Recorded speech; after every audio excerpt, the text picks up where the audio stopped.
नमस्कार, रीवा 24 के ताजा तरीन अंक के साथ मैं शैलेंद्र। सबसे पहले प्रमुख खबरें। जिले की टॉपर किशोरी को 8 दिन तक बंधक बनाए रखने का सनसनीखेज मामला आया प्रकाश में।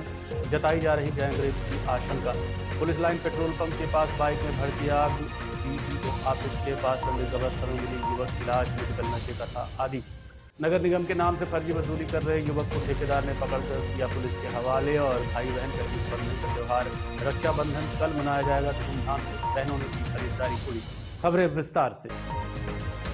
जिले की टॉपर किशोरी को 8 दिन तक बंधक बनाए रखने का मामला प्रकाश में आया है। आशंका जताई जा रही है किशोरी के साथ गैंगरेप की घटना को अंजाम दिया गया है, जिसका इलाज संजय गांधी अस्पताल में जारी है। जिले की टॉपर नाबालिग किशोरी के साथ हैवानियत का मामला प्रकाश में आया है। आरोप है कि 8 दिन तक बेहोशी की हालत में किशोरी को बंधक बनाए रखा गया। 8 दिन बाद आधी रात को घर से 500 मीटर दूर अचेत अवस्था में किशोरी को छोड़कर आरोपी भाग। हालत गंभीर होने पर परिजन उसे गांधी मेमोरियल अस्पताल के सामने गायनी वार्ड में भर्ती कराया। डॉक्टरों के मुताबिक पीड़िता की स्थिति में सुधार होने लगा है। मामले में गैंगरेप जैसी वारदात की आशंका जताई जा रही है। परिजनों के अनुसार 8 दिन पहले किशोरी घर से कोचिंग जाने के लिए निकली थी, तभी रास्ते में आरोपियों ने नशीला पदार्थ सुंघाकर उसका अपहरण कर लिया था। 31 जुलाई को परिजनों ने सिमरिया थाने में गुमशुदगी की रिपोर्ट भी दर्ज कराई थी। ये थाना सिमरिया अंतर्गत घटना है और बच्ची छोटी है। बच्ची का गुम 137 के अंतर्गत जो है वो कायमी की गई थी और कल ऐसी सूचना मिली है। कल क्या, आज सुबह ही यह सूचना मिली है कि बच्ची जो है वो लोकेट हो गई है। अब इसमें अग्रिम कार्यवाही की जाएगी। जैसे भी वो स्टेटमेंट देती हैं, स्टेटमेंट के आधार पे जो भी वैधानिक कार्यवाही होगी। Rewa police line petrol pump के पास बाइक में अचानक आग लग गई। हालांकि समय रहते आग पर काबू पा लिया गया। शहर में शुक्रवार को बड़ा हादसा होते होते टल गया। पुलिस लाइन पेट्रोल पंप के पास अचानक एक बाइक में आग लग गई। आपको याद दिलाते चलें कि कुछ महीनों पहले भी सिविल लाइन थाने के समीप इसी तरह से पेट्रोल पंप के समीप बाइक में आग लग गई थी, जहां पर आग पर काबू पा लिया गया था। उसके बाद ये दूसरी बड़ी घटना है, जिसके बाद से लोगों में दहशत का माहौल बना रहा। हालांकि पेट्रोल पंप कर्मचारियों ने फौरन सूझबूझ दिखाते हुए आग पर काबू पा लिया, जिससे किसी भी तरह की जान हानि या नुकसान नहीं हो पाया। प्रत्यक्षदर्शियों के अनुसार घटना बिछिया थाना क्षेत्र की है। आग लगने के कारण अभी स्पष्ट नहीं हो सके हैं। डीईओ ऑफिस के पास एक युवक की संदिग्ध अवस्था में लाश मिली है। बताया जा रहा है कि युवक नशे का आदी था। सिविल लाइन थाना अंतर्गत डीईओ ऑफिस के पास एक युवक की संदिग्ध अवस्था में लाश मिलने से शहर में चर्चाओं का बाजार गर्म रहा। सोशल मीडिया पर युवक की फोटो शेयर होने लगी। लोग अंदाजा ही नहीं लगा पा रहे थे कि आखिर युवक कहां से आया है। प्रत्यक्षदर्शियों के अनुसार युवक नशे में था और लड़खड़ा रहा था। वहीं डीईओ गाड़ी के पास रखे गमले को फेंकने की कोशिश भी कर रहा था, तभी गिर पड़ा। इसके बाद ड्राइवर ने उसे उठाया, लेकिन तब तक उसकी मौत हो चुकी थी। युवक के पास से मिले कागजात के अनुसार युवक का नाम दिनेश शर्मा है और उसके पिता का नाम कन्हैया लाल शर्मा है। कल इसकी सूचना मिली थी कि एक व्यक्ति की डेड बॉडी है वहाँ शिल्पी प्लाजा में ए ब्लॉक के पीछे। तत्काल पुलिस बल मौके पर पहुंचा था और उसके बाद हॉस्पिटल ले जाया गया। डॉक्टर साहब ने भी देखा। प्रथम दृष्टया ऐसा कोई तथ्य स्पष्ट नहीं हुआ है और डेड बॉडी को मर्चरी रूम में रखवा दिया गया है। इसके अलावा उसको रेडियो मैसेज के माध्यम से सभी थानों को सूचित कर दिया गया है। उसके जेब में एक पर्ची मिली थी जिसमें दिनेश शर्मा, पिता कन्हैया लाल शर्मा लेख था और रीवा लेख था। इसके अलावा अन्य कोई जानकारी नहीं मिली है। आप लोगों के माध्यम से अपील है कि अगर कहीं भी ये सूचना हो, किसी के सूचित व्यक्ति हो, वो थाना सिविल लाइन में संपर्क करे और उसकी अभी डेड बॉडी मर्चरी रूम में रखी गई है। कल उसके पीएम की कार्रवाई की जाएगी। प्रत्यक्षदर्शियों का कहना है कि उक्त युवक नशे की हालत में था, वो लड़खड़ा रहा था और डीओ की गाड़ी में एक गमला फेंकने वाला था। इस संबंध में अभी कोई जांच तथ्य नहीं आया है। जब जांच के उपरांत जो भी तथ्य आएगा वो अवगत करा दिया जाएगा। रक्षाबंधन का त्योहार भाई बहन के प्यार और विश्वास का बंधन, और इस बंधन को और भी कीमती बनाने के लिए रीवा ज्वेलर्स व रीवा गोल्ड लेकर आया है धमाकेदार ऑफर। सोने चांदी की राखियां, जी हां, राखियां ही राखियां। रीवा ज्वेलर्स के शोरूम में इस बार रक्षाबंधन को खास बनाए रखने के लिए देश भर से चुना गया एक्सक्लूसिव कलेक्शन मौजूद है। यहाँ आपको मिलेंगी शुद्ध सोने से बनी प्रीमियर राखियां, चमचमाती राखी की डिजाइनर राखियां और मॉडर्न टच वाली स्टाइलिश राखियां, जो भाई की कलाई पर ही नहीं दिल में भी बस जाएंगी। शोरूम संचालकों का कहना है कि इस बार खास तौर पर ग्राहकों के बजट को ध्यान में रखते हुए किफायती दाम से लेकर प्रीमियर गिफ्ट तक पैक की पूरी रेंज तैयार की गई है। हर राखी के साथ खूबसूरत पैकिंग है, जो सिर्फ एक धागा नहीं बल्कि जिंदगी को यादगार बना देगा। शहर के लोग पहले से भी यहाँ उमड़ रहे हैं। कोई भाई के लिए सोने की पारंपरिक राखी चुन रहा है तो कोई राखी की मॉडर्न डिजाइन। ग्राहक बताते हैं कि सोने चांदी की राखी सिर्फ एक त्योहार की चीज नहीं बल्कि प्यार की ऐसी निशानी है जो सालों तक संभाल कर रखी जा सकती। नगर निगम की फर्जी वसूली का मामला प्रकाश में आया है। ऐसे ही एक युवक को ठेकेदार ने पकड़कर पुलिस के हवाले कर दिया है। रीवा नगर निगम की फर्जी रसीद से अवैध वसूली मामले में एक युवक को रंगे हाथ पकड़कर पुलिस के सुपुर्द किया गया है। जानकारी के मुताबिक नगर निगम के ठेकेदार ने रेलवे ओवरब्रिज के पास संदिग्ध हालत में एक युवक को पकड़ा था। युवक की पहचान दुर्गेश सोनी के रूप में हुई है। ठेकेदार का आरोप है कि आरोपी नगर निगम की फर्जी रसीद बनाकर वसूली कर रहा था। मौके पर पकड़े जाने के बाद उसे सीधे सिविल लाइन थाने ले जाया गया। सिविल लाइन थाना प्रभारी ने बताया कि युवक से पूछताछ की जा रही है। हालांकि प्रारंभिक जांच में रसीद के फर्जी होने की बात सामने आई है। उसके संबंध में आवेदन पत्र प्राप्त हुआ है, उसमें जांच कर रहे हैं और पर्ची वगैरह के जो भी तथ्य आएगा जांच के उपरांत वैधानिक कार्रवाई की जाएगी। क्या उनसे पर्ची बरामद हुई है? अभी तो जांच में चल रही है। अब वो पर्ची क्या सही है, नगर निगम की है, किसकी है, ये जांच के उपरांत ही बताया जाएगा। मैंने वो नगर निगम संबंधित ठेकेदार का आदमी नहीं था। ठेकेदार बनाना है, लेकिन वो पहले दूसरे ठेकेदार के यहाँ काम करता था। वो जो नगर निगम का टेंडर होता है तो अब उसको चेक कर लिया जाएगा और जिसमें वास्तविकता जो तथ्य आएंगे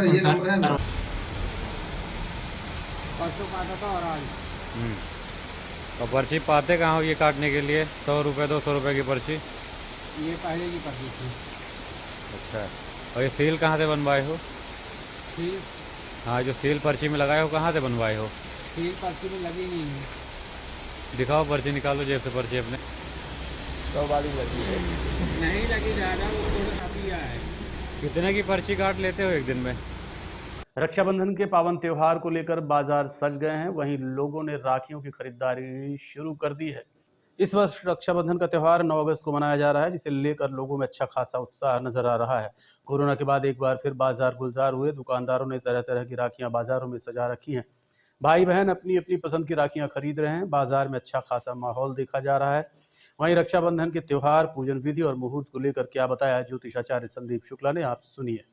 रक्षाबंधन का जो ये त्योहार है, ये 9 तारीख को रक्षाबंधन पड़ रहा है और रक्षाबंधन की जो पूर्णिमा की जो तिथि है वो 1:35 तक दोपहर तक है। अतः जो है ये उदया तिथि के अनुसार तो पूरे दिन रक्षाबंधन रहेगा। और इस बार रक्षाबंधन की खासियत ये है कि जो है ये भद्रा युक्त, भद्रा से अलग है, भद्रा नहीं है। हर बार जो होता है रक्षाबंधन में भद्रा पड़ जाने के कारण क्या है कि समय की पाबंदी होती है, लेकिन इस बार क्योंकि रक्षाबंधन में भद्रा नहीं है इसलिए पूरे दिन जो है रक्षाबंधन है। पूरे दिन आप जो है रक्षाबंधन जो है मना सकते हैं। 9 तारीख को पूरा दिन जो रहेगा वो रक्षाबंधन का रहेगा। और रक्षाबंधन में जो है कई आख्यान जुड़े हुए हैं। हिंदू सनातन धर्म में जो है महालक्ष्मी ने जो है राजा बलि को जो है राखी बांधी थी और उस राजा बलि को रख कर राखी बांधने के बाद जो है राजा बलि ने जो है भगवान विष्णु को जो है मुक्त किया था। तो ये सनातन धर्म का आख्यान आता है। इसी तरह का सांस्कृतिक आख्यान लेते हैं तो रानी कर्णवती ने जो है हुमायूं को जो है राखी भेजी थी, अपनी मदद के लिए हुमायूं को राखी भेजी थी। तो हुमायूं ने जो है अपनी सेना रानी कर्णवती के बचाव के लिए भेजी थी। तो ये इसका सांस्कृतिक महत्व भी है। इससे रक्षाबंधन का महत्व जो है सामाजिक है और सामाजिक, सांस्कृतिक और धार्मिक जो है बहुत ज़्यादा बन जाता है। रक्षाबंधन के दिन जो है बहन जो है भाई के हाथों में कलाई में रेशम की राखी बांधती है। साथ में जो है भाई जो है बहन से आशीर्वाद लेता है। दीर्घायु की कामना जो है बहन भाई के लिए करती है। उसको मिठाई, अक्षत, पुष्प आदि से जो है उसका माथा टेकती है, उसकी आरती उतारती है और तिलक आदि करने के बाद जो है वो जो कुछ न कुछ पारितोषिक जो है भाई जो है बहन को देता है। ये जो है रक्षाबंधन त्योहार का जो है महत्व है। और ये जो है सनातन काल से जो है ये रक्षाबंधन का त्योहार जो है चला आ रहा है, जिसको जो है सनातन सभ्यता के लोग जो है मना रहे हैं। तो इस तरह जो है रक्षाबंधन का जो ये त्योहार है से जो है पूरे दिन आप मनाएं। 9 तारीख को पूरे दिन जो है रक्षाबंधन का त्योहार है और भद्रा का भय न करें। हर बार भद्रा रहती थी लेकिन इस बार भद्रा नहीं है। देखते रहिए Rewa 24 news city cable network. मिलते हैं छोटे से ब्रेक के बाद। हड्डी जोड़ एवं रीढ़ रोग तथा स्त्री रोग एवं प्रसूति रोग का इलाज एक ही छत के नीचे। विघ्नहर्ता hospital and trauma centre, hotel landmark के पास, रतहरा, रीवा। डॉक्टर संतोष सोनी, पूर्व चिकित्सक, बॉम्बे हॉस्पिटल, मुंबई। हड्डी जोड़ एवं रीढ़ रोग विशेषज्ञ, छोटे चीरे एवं दूरबीन विधि द्वारा हाथ तथा पैर की हड्डियों का ऑपरेशन। गठियाबात, जटिल एवं बिगड़े हुए फ्रैक्चर का बेहतर इलाज करते हैं डॉक्टर संतोष सोनी। विघ्नहर्ता हॉस्पिटल ट्रॉमा सेंटर में ही स्त्री एवं प्रसूत रोग विशेषज्ञ डॉक्टर शैलजा सोनी भी उपलब्ध हैं, जिनकी देखरेख में नॉर्मल डिलीवरी, सिजेरियन ऑपरेशन एवं बच्चेदानी से संबंधित ऑपरेशन की बेहतर सुविधा। संतानहीन दंपत्ति तत्काल संपर्क करें। विघ्नहर्ता hospital and trauma centre, hotel landmark के पास, रतहरा, रीवा। सुविधाजनक एवं सफल इलाज हेतु आज ही संपर्क करें। विघ्नहर्ता hospital and trauma centre, hotel landmark के पास, रतहरा, रीवा। मोबाइल नंबर 7828781983 अथवा 8462956774 पर। बैकुंठपुर थाना अंतर्गत हरदी में पानी निकासी को लेकर मारपीट का मामला प्रकाश में आया है। जिले में लगातार हो रही बारिश के चलते बैकुंठपुर थाना अंतर्गत हरदी के कोल बस्ती में पानी निकासी को लेकर मारपीट का मामला प्रकाश में आया है। बताया जा रहा है कि पानी भर जाने के कारण कोल समाज के लोगों ने जेसीबी बुलाई, जिसका श्यामलाल यादव ने विरोध किया और पानी निकासी रोकने के लिए मना करने लगा, जिसके बाद विवाद बढ़ गया और श्यामलाल ने टांगी से हमला कर दिया। जब कोल समाज के लोगों को ये बात पता चली तो उन्होंने श्यामलाल की जमकर पिटाई कर दी। मामले की सूचना मिलने के बाद पुलिस मौके पर पहुंची और एक पक्ष के घायलों को एमएलसी के लिए सिरमौर भेजा। वहीं श्यामलाल की हालत गंभीर होने पर उसे इलाज के लिए रीवा के संजय गांधी अस्पताल में भर्ती कराया गया है। तो पानी आदिवासी लोग रोके हैं, पुलिया जाम के मेरे अंदर पानी घुसा है, तो ये पिताजी मेरे निकालने तो मारने लगे लाठी से। साधुलाल, संतोष, डब्बू, कल्याण, विजेश, राजेश, विधाते, ये सब लोग मिलके मारने लगे। क्या घटना हुई मारपीट से? मार के गोड़ हाथ टोट डाली, कैमरा फाड़ के निकाल के मारी नहीं। ये आज सुबह बारिश हो रही थी। बारिश के दौरान जो है एक कोल बस्ती में एक जगह नाली चौक था, जिसको सफाई करने के लिए वहाँ पे कुछ स्थानीय लोग गए थे जेसीबी ले करके। उसी समय पे वहाँ पे श्यामलाल यादव का घर था, जिसने उनको काम करने से रोका और अपने पास एक कोई टांगी रखा था, जिससे एक कोल को उसने मारा तो उसके उसको कुछ चोट आई, और जिसकी प्रतिक्रिया स्वरूप जो है बाद में वहाँ पे कुछ कोल समाज के लोग इकट्ठा होकर के और दूसरे पक्ष को श्यामलाल यादव के साथ भी मारपीट किया है। देखते रहिए Rewa 24 news city cable network. मिलते हैं छोटे से ब्रेक के बाद। विंध्य क्षेत्र का शिक्षा पथ प्रदर्शक Pentium point group of institutions Rewa, जो पिछले 25 वर्षों से ज्ञान, गुणवत्ता और विश्वास का प्रतीक बना हुआ है। इस प्रतिष्ठान के अंतर्गत संचालित है Pentium point college of pharmacy, मान्यता प्राप्त फार्मेसी काउंसिल ऑफ इंडिया से, जहां संचालित हो रहे हैं बी फार्मा 4 वर्षीय और डी फार्मा 2 वर्षीय जैसे professional course. Pentium point college of law, मान्यता प्राप्त bar council of India new Delhi से, जहाँ उपलब्ध है देश के भविष्य निर्माता विद्यार्थियों के लिए B.Com LLB, BBA LLB, BA LLB 5 वर्षीय, LLB 3 वर्षीय और LLM 2 वर्षीय जैसे रोजगार परक पाठ्यक्रम। Pentium point college of management approved by AICTE, जहां संचालित हैं हाईली डिमांडेड MBA 2 वर्षीय कोर्स। साथ ही Pentium point technical college Rewa का एकमात्र संस्थान जहां AICTE से मान्यता प्राप्त BBA और BCA जैसी तकनीकी पाठ्यक्रम संचालित है। रेगुलर कोर्सेज में B.Com, BSc, BA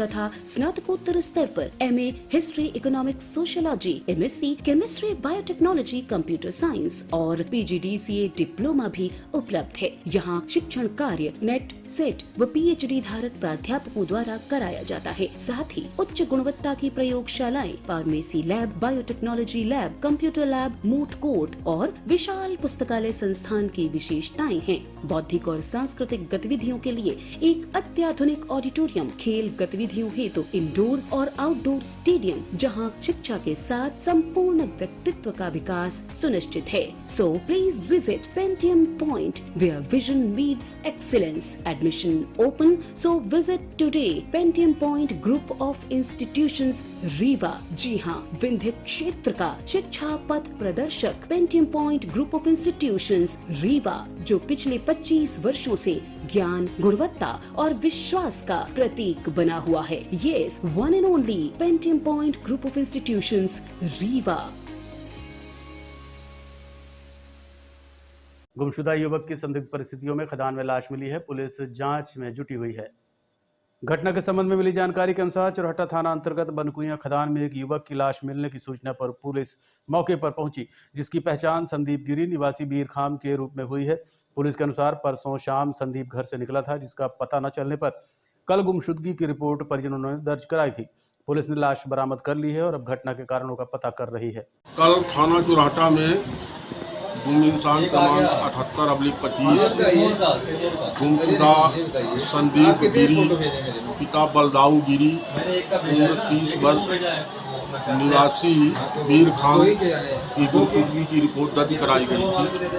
वो परसों रात करीबन 11:15 बजे से स्टोर के सर बनकुइया से कहीं चला गया था। आज उसकी बॉडी बनकुइया खदान के पानी में गिरी है, जिसकी जांच कार्रवाई की जा रही है। शासकीय आदर्श विज्ञान महाविद्यालय में आज एक सामाजिक संगठन द्वारा वृक्षारोपण का कार्यक्रम किया गया। आपको बता दें कि वृक्षारोपण के तहत ऑल इंडिया वीवर्स एसोसिएशन ने पिछले वर्ष रीवा शहर के समस्त मंदिरों में अभियान के तहत वृक्षारोपण किया था। इस वर्ष भी सभी प्रमुख शैक्षणिक संस्थानों में वृक्षारोपण के उद्देश्य से ये द्वितीय महाविद्यालय है, जिसके तहत आज विभिन्न पौधे रोपे गए। इस साल 200 पौधे रोपने का संकल्प लिया गया था। ये अभियान मातृ सम्मान और पर्यावरण संरक्षण दोनों भावनाओं को एक सूत्र में पिरोते हुए आयोजित किया गया, जिसका उद्देश्य एक व्यक्ति को अपनी मां के सम्मान में एक पौधा लगाने और उसकी देखरेख करने के लिए प्रेरित करना है। कार्यक्रम की अध्यक्षता महाविद्यालय के प्राचार्य डॉक्टर RN तिवारी ने। विशिष्ट अतिथि के रूप में इको क्लब प्रभारी डॉक्टर संजीव दुबे तथा संस्था की अध्यक्ष चेतना मिश्रा उपस्थित रहीं। कार्यक्रम का संचालन NSS प्रभारी डॉक्टर शालिनी कुंदेर ने किया। कार्यक्रम के अंत में ऑल इंडिया 6 यार्ड्स के द्वारा अतिथियों को प्रतीक चिन्ह व पौधे देकर सम्मानित किया गया और उन्हें पौधों की नियमित देखरेख हेतु प्रोत्साहित किया गया। कार्यक्रम में all India 6 yards weavers association की डॉक्टर आरती तिवारी, जया तिवारी, रेणु सिंह, सविता मिश्रा, अनीता दुबे, अनीता सिंह तिवारी, विधु मिश्रा, सपना शुक्ला, कल्पना पांडे आदि उपस्थित रहीं। आज के अंक में इतना ही। देखते रहिए रीवा 24 न्यूज। नमस्कार।